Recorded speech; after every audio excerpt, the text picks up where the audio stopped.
হুমকি। কি হুমকি দেওয়া হয়? বলে বাংলাদেশের কিছু অঞ্চল তারা দখল করে নেবে। আপনারা ঘুমাই গেছেন না আছেন? আমি যে কথাগুলো বলতেছি বানায়া বলতেছি না সত্য বলতেছি? ওই যে রিপাবলিক বাংলা একটা চ্যানেল আছে, ওখানে এক প্রেজেন্টার আছে, তার নাম ময়ূখ রঞ্জন। ব্যাঙ যেমন লাফায় ও তেমন লাফায়। বাংলাদেশের মানচিত্র ডিসপ্লেতে এনে বলবে, এই যে চট্টগ্রাম, রংপুর, সিলেট আমরা দখল করে ফেলবো। হে ময়ূখ রঞ্জন, চট্টগ্রাম, সিলেট আর রংপুর তোর বাপ দাদার নাকি? বাংলাদেশের মানচিত্রের উপরে যারা চক্ষু দিবে সেই কালো চক্ষু আমরা উপড়ে ফেলবো।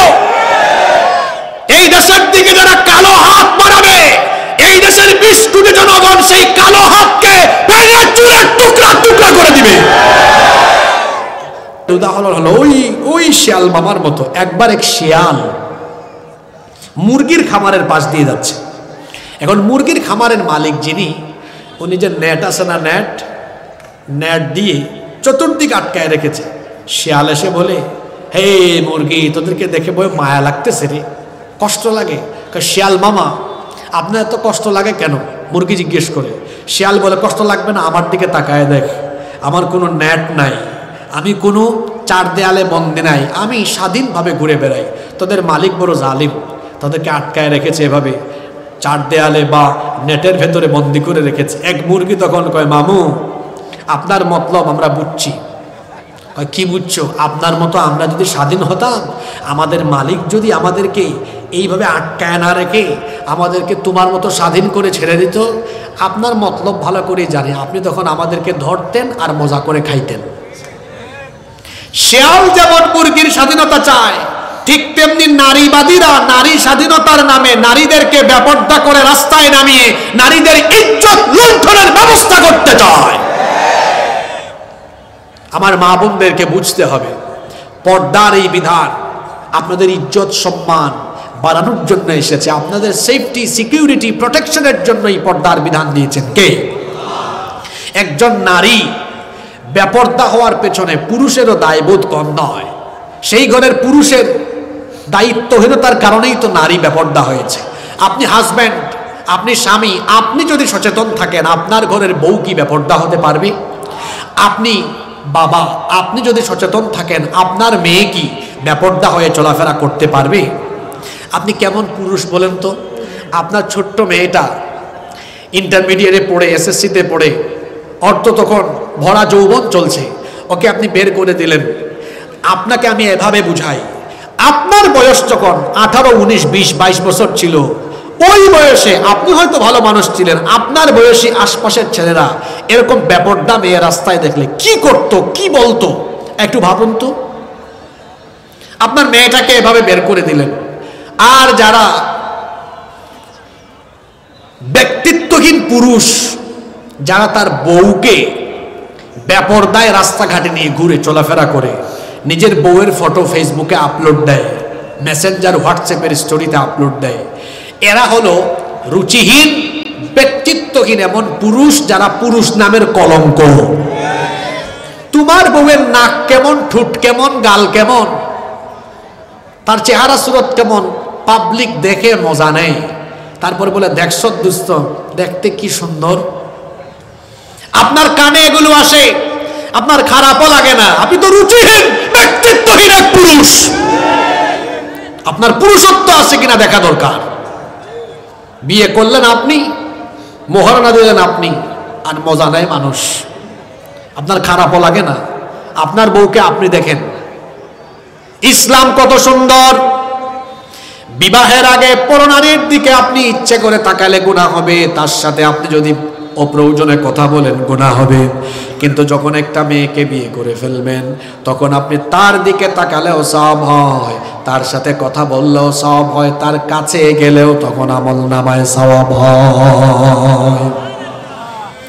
আপনার বউকে নিয়ে আপনি পড়ে থাকেন, অসুবিধা কি? অনেকে আছে তার বউয়ের ফটো ফেসবুকে আপলোড দেয়। এইরকম কুতুব সাতক্ষীরায় নাই তো? নতুন ফিতনা আরম্ভ হয়েছে। আগে ছিল ট্রাভেল ব্লগ, ফুড ব্লগ। যুবকেরা বলেন এখন কি ব্লগের ফিতনা? কাপল ব্লগ। কে আসে না?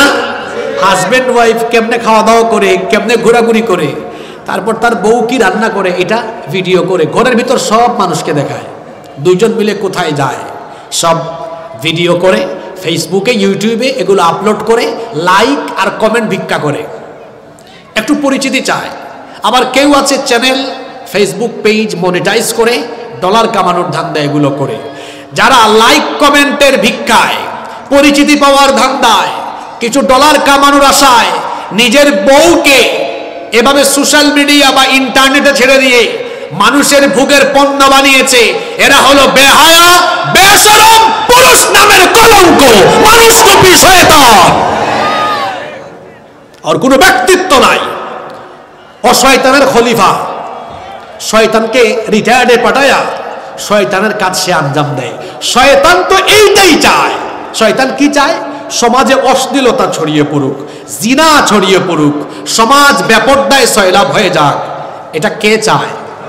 জোরে বলেন, কে চায়? শয়তানকে রিটায়ার্ডে পাঠায়া শয়তানের এই চাওয়া পূরণ করে যারা শয়তানের খলিফা হলো তারা। আমরা কি এই শয়তানি কাজটা করব? আমরা কি আমাদের ঘরের মেয়েদেরকে, নারীদেরকে পর্দায় রাখবো? ইনশাআল্লাহ। আওয়াজ তো ছোট হইল, রাখবো ইনশাআল্লাহ। আপনাদের কষ্ট হচ্ছে মনে হয়। আর দুইটা পয়েন্ট আছে, তবে এগুলা সেনসিটিভ। বলবো না দোয়া করে ফেলবো? বেশি সেনসিটিভ, বলবো? কুলাইতে পারবেন তো? নাম্বার 4, 4 নাম্বার শয়তানি কাজ হলো, সেটা কি? আল্লাহর জমিনে আল্লাহর কোরআনের আইন প্রতিষ্ঠান, আন্দোলন, সংগ্রামে সম্পৃক্ত না হয়ে তার ঠিক বিপরীত কোরআনকে বাদ দিয়ে মানুষের তৈরি করা তথাকথিত নেতা নেত্রীর আদর্শ বাস্তবায়নের কাজ করা, এটা আরেকটা শয়তানি কাজ। আপনি কি বুঝে ঠিক বললেন? আগে কোরআনের আয়াত শুনেন, তারপরে বলিয়েন। আল্লাহ তাআলা বলছেন, আল্লাযীনা আমানু ইউকাতিলুনা ফি সাবিলিল্লাহ ওয়াল্লাযীনা কাফারু ইউকাতিলুনা ফি সাবিলিত তাগুত ফাকাতিলু আউলিয়া আশ-শাইতান। এবার আয়াতের তরজমা শুনেন। ইমানদার যারা আল্লাহর পথে লড়াই করে তারা, নাফরমান যারা তাগুতের পথে লড়াই করে তারা, আর তাগুতের পথে লড়াই করে যারা শয়তানের বন্ধু, শয়তানের অনুসারী হলো তারা। তাহলে শয়তানের অনুসারী, শয়তানের মুরিদ, শয়তানের খলিফা কারা? তাগুতের পথে লড়াই করে যারা। তাগুতকে, তাগুত একটি ব্যাপক অর্থবোধক শব্দ। একেবারে সংক্ষেপে তার পরিচয় হলো আল্লাহর আইন প্রতিষ্ঠার বিরুদ্ধে অবস্থান নেয় যারা, তাগুত হলো। এরকম তাগুত আমার সমাজে নাই।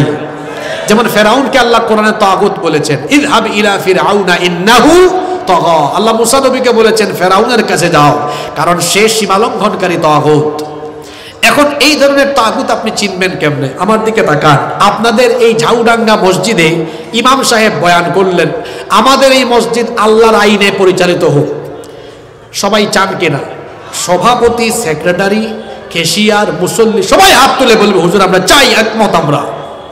হুজুর যদি খুশি হয়ে বলেন যে আল্লাহর আইনে, কোরআনের আইনে মসজিদ চলবে, সে আল্লাহর আইনে সমাজ চলবে, দেশ চলবে, একটু আগে যারা খুশি হয়ে ঠিক ঠিক বলছে, হাত তুলছে, দেখবেন তাদের মধ্যে বহু মানুষ চেহারা তখন কালো করে হুজুরের চাকরি খাওয়ার জন্য উঠে পড়ে লেগে যাবে। কি গো ভাই, একটু আগে আপনি কোরআনের আইন দিয়ে মসজিদ চলুক চাইলেন, সবাই হাত তুললেন। এখন আবার কোরআনের আইনে, আল্লাহর আইনে সমাজ চলুক, দেশ চলুক, এটা আপনি চান না। আল্লাহর আইনে দেশ চলুক এটা কেবলমাত্র চায় না তারা চোর, বাটপার, চাঁদাবাজ, সন্ত্রাস যারা, তারা আল্লাহর আইন চায় না। কারণ আল্লাহর আইন প্রতিষ্ঠা হলে অত চাঁদাবাজি করতে পারবে না, অত টেন্ডারবাজি করতে পারবে না, অসন্ত্রাসী কার্যক্রম চালাতে পারবে না। আর যুবকদেরকে বলছি, এদের পিছনে গিয়ে তোমার যৌবন নষ্ট করো না। অনেকে আছে তাদের ক্ষমতার জন্য আপনার মতো যুবককে টার্গেট করে, যুবকদের দল নিয়ে ঘোরাফেরা করে চলাফেরা করে তার নিজের গতি ঠিক রাখার জন্য যুবকদেরকে ক্ষমতার ঢাল বা হাতিয়ার বানিয়ে যুবকদেরকে চামচার মতো ব্যবহার করে। আমি আমার যুবক ভাইদেরকে বলছি, এই যৌবন কারো চামচামির জন্য দেওয়া হয় নাই, এই যৌবন দেওয়া হয়েছে আল্লাহর জমিনে আল্লাহর কোরআনের রাজ কায়েম করার জন্য। এই জন্য কোন নেতা খেতার পিছনে গিয়ে চামচামি করো না। এই দেশের এই নতুন পরিবর্তিত পরিস্থিতি এই সুন্দর বাংলাদেশ উপহার দিয়েছে শহীদ আবু সাইদ, শহীদ মীর মুগ্ধের মতো হাজার হাজার লক্ষ লক্ষ যুবকদের ত্যাগ তিতিক্ষাই বাংলাদেশ আমরা পেয়েছি। এখন এই বাংলাদেশ বিনির্মাণে যুব সমাজকে এগিয়ে আসতে হবে। আমরা 71 সালে স্বাধীনতা লাভ করার পরে 2025 আজকে 54 বছর ধরে বাংলাদেশে দেখছি ব্যক্তির পরিবর্তন হয়, দল পরিবর্তন হয়, শাসকের পরিবর্তন হয়, মানুষের ভাগ্য বদলায় না। মানুষের ভাগ্য এই সকল চুরি ডাকাতি লুটপাট করে ভাগ্য বদলাবে না। মানুষের ভাগ্য বদলাতে হলে কোরআনের শাসনের দরকার। এই জন্য সবাইকে আবারও আরেকটি বিপ্লবের জন্য প্রস্তুতি নিতে হবে। সেই বিপ্লব হবে কোরআনের বিপ্লব ইনশাআল্লাহ। আগামীকাল সকালে সূর্য উঠবে, এটা যেমন সত্য, এই বাংলাদেশে খুব শীঘ্রই কোরআনের বিজয়, কোরআনের রাজ কায়েম হবে, সেটাও সত্য ইনশাআল্লাহ। যারা জ্বালাপুরায় আছে কোরআনের ভাষায় তাদের জবাব হলো মুতু বিগাইদিকুম, মুতু বিগাইদিকুম। তোমাদের জ্বালাপুরা নিয়ে তোমরা মরে যাও, আমাদের কিছু করার। দেখেন না, আমার দিকে তাকান, এখন জরুরি কিছু কথা বলবো, মনোযোগ আছে? জরুরি কথা বলা লাগে একটু জিমানে জিমানে ছাড়ায় নেই। আল্লাহর নামে 3টা তাকবীর দেই আমরা, লিল্লাহি তাকবীর, নারায়ে তাকবীর, নারায়ে তাকবীর। মনোযোগ আছে তো? শুনেন, বাংলাদেশের ভবিষ্যৎ খুব ভালো ইনশাআল্লাহ। এখন পাশের দেশ থেকে উগ্রবাদীদের জ্বালাপুরা আরম্ভ হয়েছে। দেখেন নাই আপনারা, 5 আগস্টের পর থেকে এখন পর্যন্ত এই বাংলাদেশকে অস্থিতিশীল করার জন্য, বাংলাদেশে বিশৃঙ্খলা পরিস্থিতি সৃষ্টি করার জন্য তারা উঠে পড়ে লেগেছে। ভারতীয় আধিপত্যবাদ বাংলাদেশে প্রতিষ্ঠা করার জন্য, পুনরায় প্রতিষ্ঠা করার জন্য তারা বহু রকমের চেষ্টা করছে। আমরা সতর্ক করছি, এই দেশে আর কোনোদিন ভারতীয় আধিপত্যবাদ কায়েম করতে দেওয়া হবে না, হবে না, হবে না।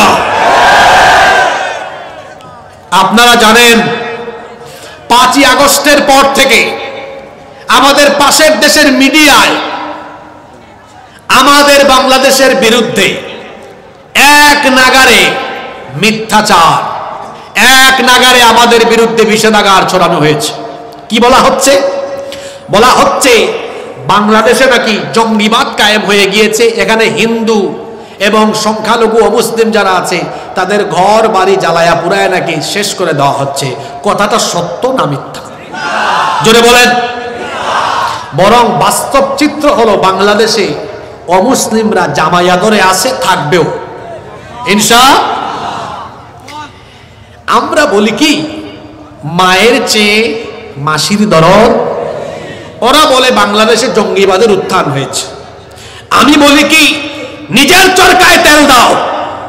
আমাদেরকে জঙ্গি বলার আগে আয়নায় বারবার নিজেদের চেহারা তোমরা দেখো, কারণ এই গুজরাটের কসাই আরএসএস এর গুন্ডা, গুজরাটের কসাই নরেন্দ্র মোদী তার কর্তৃত্ববাদী, তার উগ্রবাদী লোকদেরকে দিয়ে তারা হায়দ্রাবাদে, সিকিমে, গুজরাটে, তারপরে কাশ্মীরে যে বর্বরতা চালিয়েছে তাতে তারা পৃথিবীর কুখ্যাত জঙ্গির পরিচয় দিয়েছে। আমাদেরকে সন্ত্রাসী বলার আগে আয়নায় নিজের চেহারা বারবার দেখো। আমরা এই বাংলাদেশে কোনো অমুসলিমদের উপাসনালয় দখল কোনোদিন করি নাই, করবো না। ইসলাম আমাদেরকে এই শিক্ষা দেয়, এই শিক্ষা দেয় না। কিন্তু আমাদেরকে যে জঙ্গি বলো, সন্ত্রাসী বলো, আয়নায় কি নিজেদের চেহারা দেখেছো? তোমরা তো সেই অসভ্য, সেই জঙ্গি, সেই উগ্রবাদী।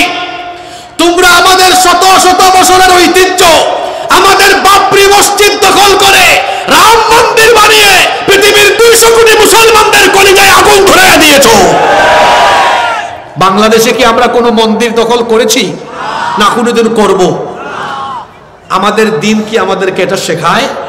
বরং আল্লাহ আমাদেরকে শিখিয়েছেন অমুসলিমদের সাথে ভালো আচরণ করো, তাদের উপরে ন্যায় বিচার করো, জুলুম করো না। এমনকি কোরআনে আল্লাহ বলেছেন অমুসলিমদের উপাস্যকে গালি দিও না।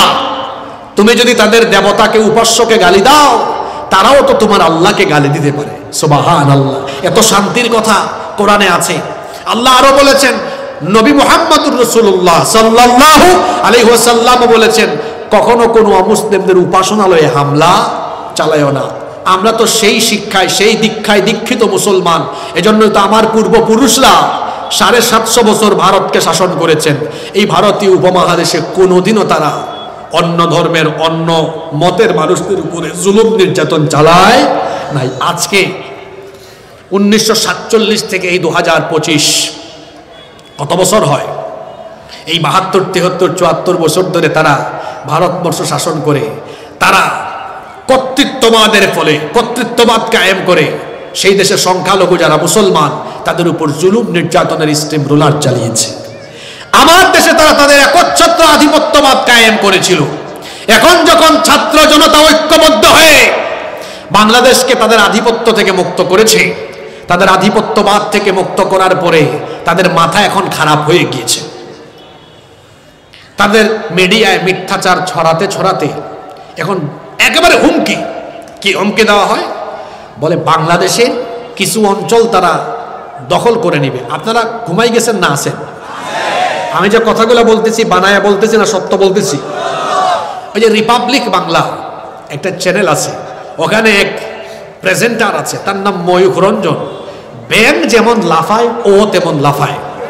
বাংলাদেশের মানচিত্র ডিসপ্লেতে এনে বলবে, এই যে চট্টগ্রাম, রংপুর, সিলেট আমরা দখল করে ফেলবো। হে ময়ূখ রঞ্জন, চট্টগ্রাম, সিলেট আর রংপুর তোর বাপ দাদার নাকি? বাংলাদেশের মানচিত্রের উপরে যারা চক্ষু দিবে সেই কালো চক্ষু আমরা উপড়ে ফেলবো। এই দেশের দিকে যারা কালো হাত বাড়াবে, এই দেশের 20 কোটি জনগণ সেই কালো হাতকে ভেঙে চুরে টুকরা টুকরা করে দিবে। সিলেট নিয়ে কথা বলেছে। তা আমার বাড়ি তো সিলেটে, আপনারা জানেন, জানেন না? তো সিলেটিদেরকে যারা চিনেন তো ভালো কথা, না চিনলে নতুন করে চিনায় দিয়ে যায়। আমরা হযরত শাহজালাল রহমতুল্লাহ আলাইহির রুহানি সন্তান।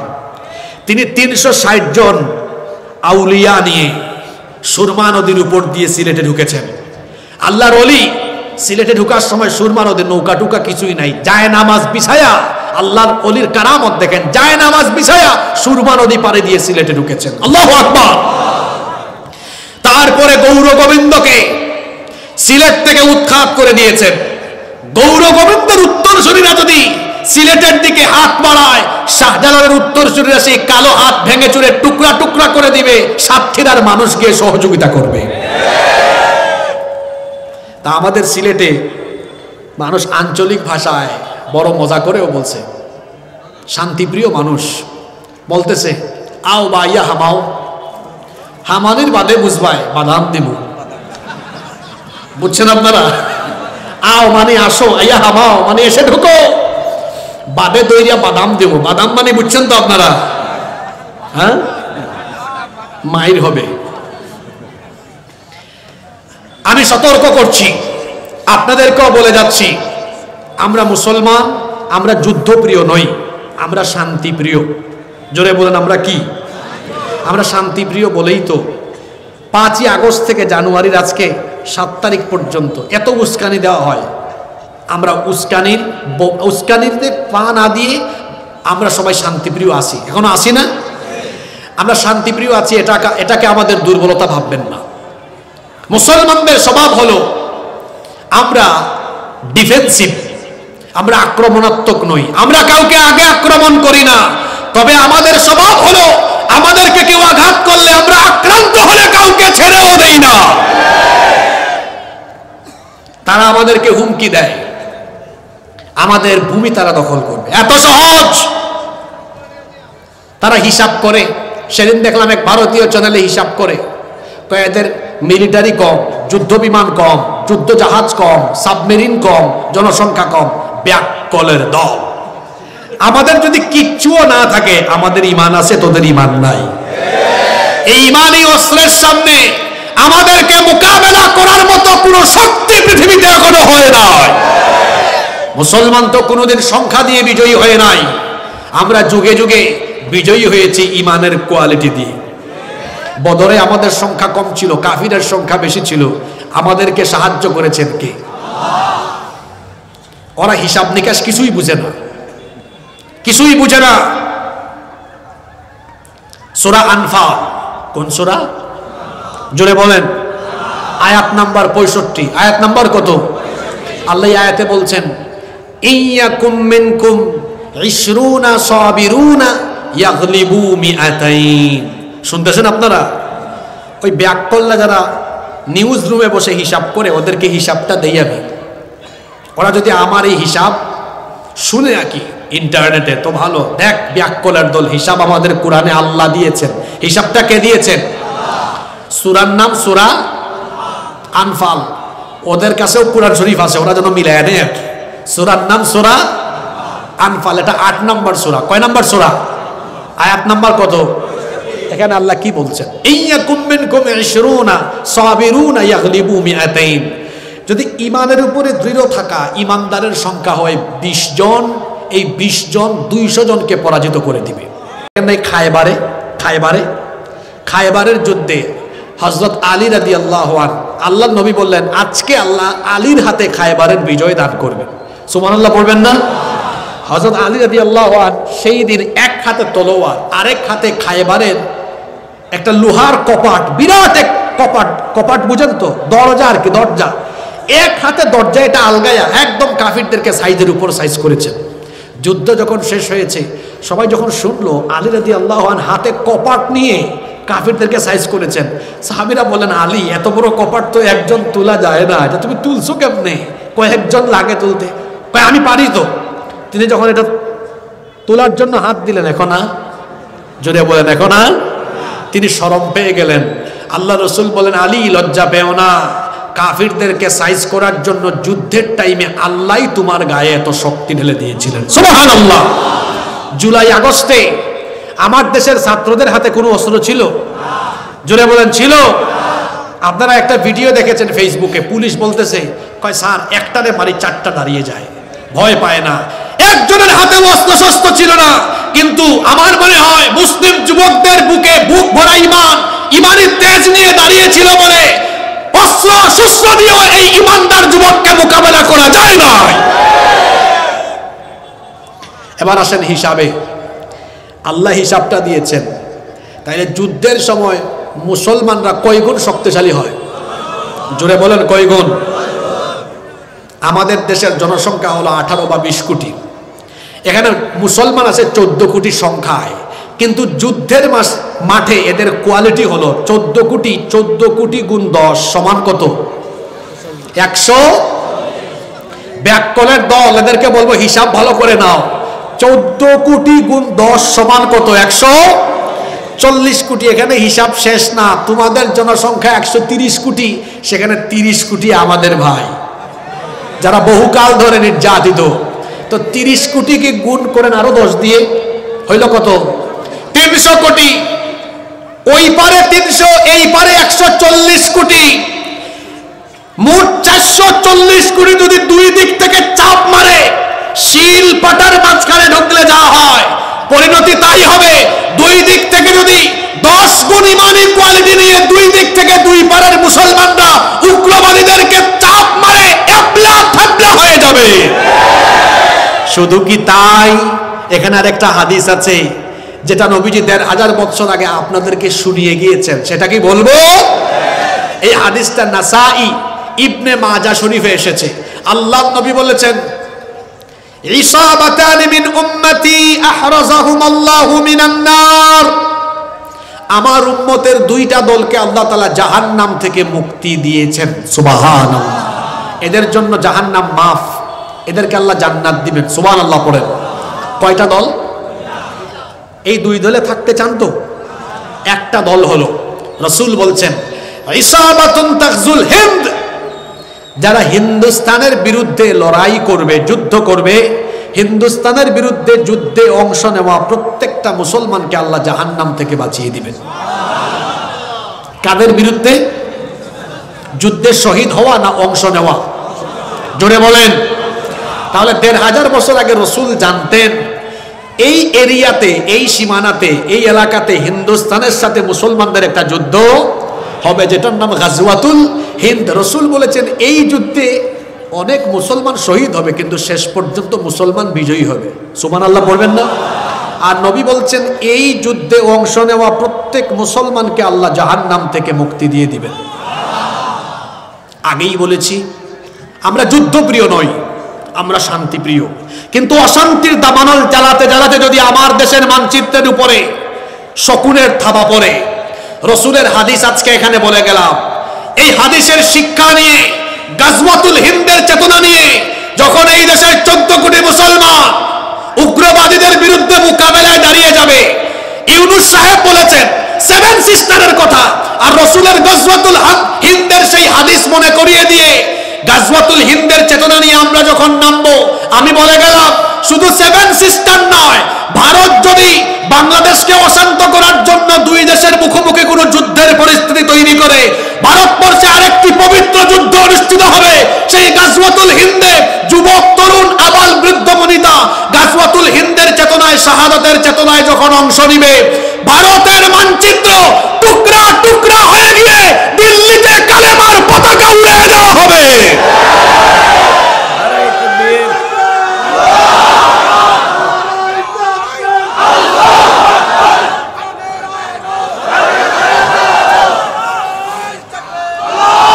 যাদের ইমানের ব্যাটারি ফিউজ হয়ে গিয়েছিল, ব্যাটারির চার্জ চলে গিয়েছিল, এখন কি চার্জ লুট হয়েছে? ভারত বাংলাদেশের সাথে কোনোদিনও পারবে না। এর কারণ 3টা। কোরআনে আল্লাহ আমাদের শক্তির কথা বলেছেন, ওই যে হিসাব। 2, রসুলের হাদিস আছে গাজওয়াতুল হিন্দে মুসলমান বিজয়ী হবে। 3, বাস্তবিক কারণ আছে। আমরা ভৌগোলিকভাবে বাংলাদেশ এমন এক জায়গায় অবস্থান আমাদের, এখানে ভারত আমাদের বিরুদ্ধে নাক গলালেই ভারতের শত্রু আমাদের মিত্রে পরিণত হবে। একটু লাইগা দেখো না, দেখা যাবে সবার আগে চীন এক পায়ে খাড়া হয়ে বলবে ভাই তোদের যা লাগে সব নে, আর পাশে আরো কিছু দেশ আছে একদম পারমাণবিক সব পাঠায় দিবে। ভারতকে বলবো নিজের চরকায় তেল দাও, তোমরা আমাদের প্রতিবেশী, প্রতিবেশীর মতো থাকো, আমাদের কোনো অসুবিধা নাই। কিন্তু প্রভুগিরি আর দাদাগিরি দেখাতে হলে, প্রভুগিরি আর দাদাগিরি দেখালে বাংলাদেশের 20 কোটি জনগণ তা বরদাস্ত করবে না, ভারতীয় আগ্রাসনকে রুখে দিবে। ওই হাদিসটা শেষ করি, কমপ্লিট করি। 2 দলকে আল্লাহ জাহান্নাম থেকে মুক্তি দিবেন। কয় দল? তো এক দল তো পাইছেন, গাজওয়াতুল হিন্দে অংশ নেওয়া সবাইকে আল্লাহ জাহান্নাম থেকে মুক্তি দিবেন। আর একবার সুবহানাল্লাহ পড়েন। তাহলে যদি সুযোগটা তৈরি হয়ে যায়, যদি সুযোগটা তৈরি হয়ে যায়, দেখি তো গাজওয়াতুল হিন্দে কারা কারা অংশ নেওয়ার জন্য প্রস্তুত থাকবেন। আশা এই ময়ূখ রঞ্জন, এই রে ময়ূখ রঞ্জন, তোরে যদি এটা দেখান যাইতো, দেখ তোদের বাপরা কিভাবে প্রস্তুত হয়ে আছে। আল্লাহ সবাইকে কবুল করেন। আর এক দল বাকি আছে না, ওই দলের পরিচয় শুনবেন না? আচ্ছা, ওয়াজ তো আজকে 2 ঘন্টা হয়ে যাচ্ছে, আপনাদের খারাপ লাগে না? আমি নিজে কোথাও এত লম্বা সময় ওয়াজ করি না, আজকে আমার রেকর্ডও ভঙ্গ। আপনারা কি বাড়ি যাবেন না? কি বলেন, এত ক্ষুধার্ত আপনারা? কোরআন শোনার ক্ষুধা, তাই না? মানুষ তো এমনি এমনি বলে না, এই সাতক্ষীরার মাটি হলো ইসলামের ঘাঁটি। ঠিক আছে,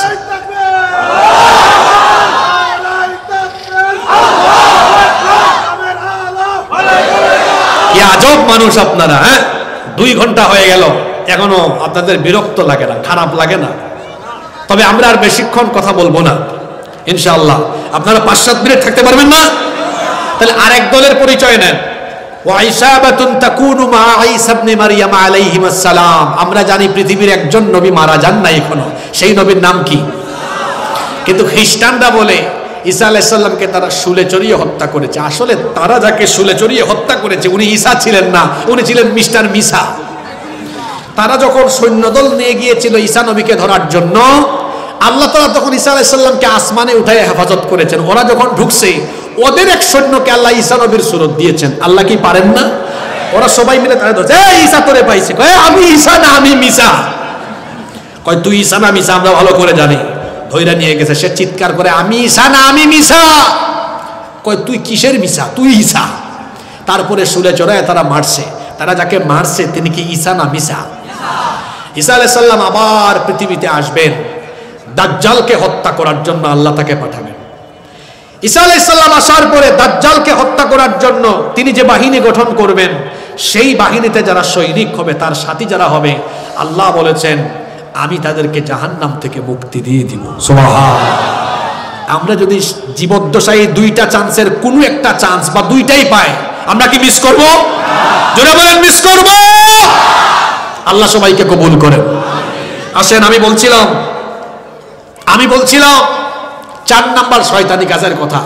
কোরআনের আন্দোলনের বিরুদ্ধে অন্য আন্দোলন করা, এটা শয়তানি কাজ। কি কাজ? শয়তানি কাজ। আমার দেশে কোরআন ইসলাম কায়েম হবে ইনশাআল্লাহ।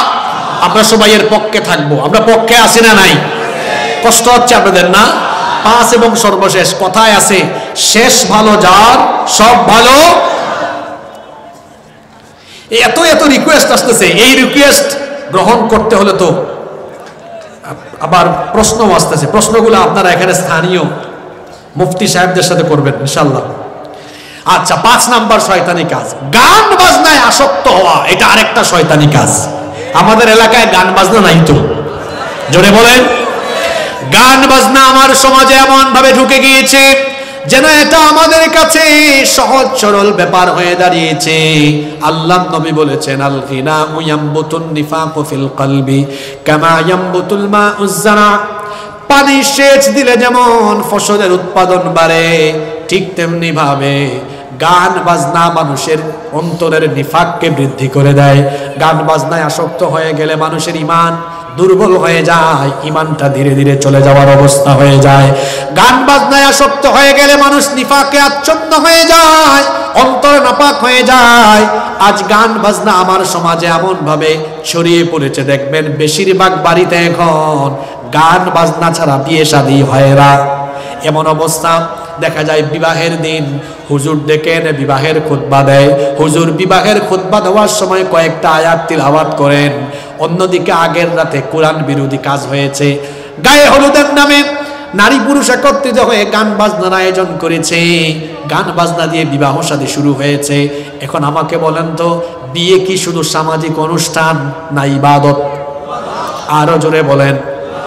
বিয়ের মতো ইবাদত, নাচ গান বাজনার মতো নাপাক কাজ দিয়ে যারা আরম্ভ করে, আমি আজকে এখানে বলে গেলাম, যে ছেলে আর যে মেয়ে বিবাহ শাদীর সময় গান বাজনা বাজায়া বিয়ের অনুষ্ঠান করে, এই ছেলে মেয়ে এই দম্পতির ঘরে যে সন্তানগুলো জন্ম নিবে, এগুলাও ঝাঁকানাকা মার্কা সন্তান হবে।